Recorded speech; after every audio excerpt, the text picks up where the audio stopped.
জীবনকে আপনি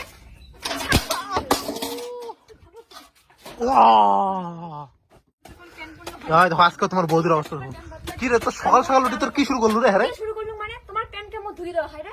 তোর এগুলো কোনো কাজ হল? দেখো তো তোমার প্রতিদিন প্যান্ট জামা প্যান্টটা সিঁড়ি ফেলাল দেখ তাহলে তুই কেমন, ধুই দেওয়া হয় কেন? তুই কেমন দেখতে প্যান্টটা সিঁড়ি ফেলাচ্ছিস দেখ। বড় নন তোমরা, তোমার নিজের প্যান্ট নিজে ধুইবে না? মন্দিরের প্যান্ট নিজে ধুই কাজ হবে তো বিয়ে কি করছো? এমনি এমনি না না মুই এমনি বিয়ে করছে সব কাজ করার জন্য না কাজ। হ্যাঁ তা কিতে কিতে তো প্যান্ট সিঁড়ি থুই দে প্যান্টটা দেখ মানে সিঁড়ি ফেলাল মানে দেখা দেখা দেখা দেখা একে পাল্টা আমি হাত করে দাও মো মাথা কাম করব না বলুন তো। দেখো সবগুলো জামা কাপড় তোরে তো মুই তো করব তো কাজ জামা করব কাপড় ধুবের পান সারাদিন বাচ্চার জামা কাপড় ধুতে দিন চলে যায়, তার মধ্যে তোমার দিনে একটা দুটো জামা পড়লে হয় না, তোমার না 3-4টা জামা পড়তে বদলা হয়। মনে হচ্ছে রিলস বানাবে কি হতে কাদো বাড়ি যেতে হবে, ঝাঁপে পড়বে আর সব জামা কাপড় মধ্যে ধোয়া লাগবে। তুই এক মোর যে প্যান্ট যদি একটা যে ছিঁড়ে না মোর দেহি যা তুই কি করার আছে তুই করি দেখো, তো জামা কাপড় মুই